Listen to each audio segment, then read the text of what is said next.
I'm Amy Rofail, and I'm pleased to join the Jerusalem Connection Report to provide weekly updates regarding issues and demonstrative examples of anti-Semitism taking place around the world.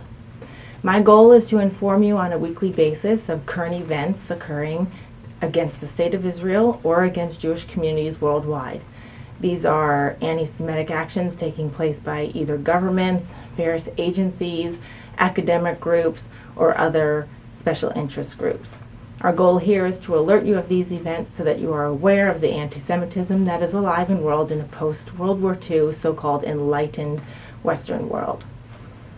A specific example upcoming that is quite disturbing is a 4th of July protest scheduled for a community in North London. This community is predominantly Jewish in population, and an anti-hate neo-Nazi group called Golden Dawn has requested and got approval for a permit to protest the Jewishness or the Jewish presence in England. This group asked for a permit where they will pose a static protest, meaning they are not going to march, but they will be in one place and espouse their disapproval of the Jewish presence in the United Kingdom, specifically in London. This is quite disturbing because London and England have rather stringent anti-hate, anti-defamation speech laws, but their protests or permit requirements include the notion of you can't have a march and espouse hate speech.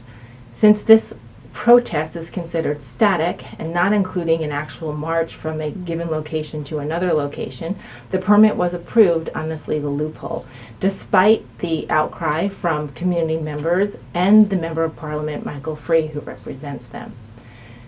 Community leaders and permit issuing office said they did not have a choice based on this legal loophole. Clearly, the spirit of the laws have been ignored in this case, and legislation does need to be rewritten. In the meantime, the protest is scheduled for the 4th of July within this community, and various anti-hate speech, anti-Nazi groups, human rights organizations, secular and sectarian, are actually getting together and calling for folks in their own constituency to show up as a counter to this protest. That is, in support of the Jewish community and solidarity with their rights for exercising their own faith and living in their own community amongst the rules and laws of the United Kingdom, that their right is legitimate. It is important that we also follow up on this July 4th event, which I'm happy to do in the weeks after, in July on Fridays. I will be working with various organizations and fact-finding because the mainstream media does not report on these events or provides very little reports on these events.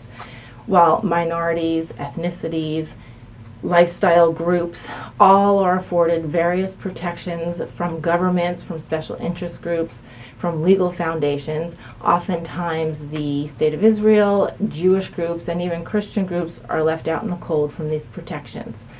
Their freedoms are somehow not legitimately protected while other people's freedoms are.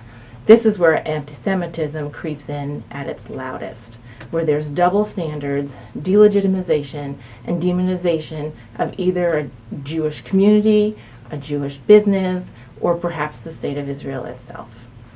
It is our goal here at the Jerusalem Connection to alert you weekly to the various examples of anti-Semitism taking place around the world, in the Western world as well as in other cultures, so that you are aware and use your own field of influence and prayer power to combat them. Have a wonderful week, and I will see you next week.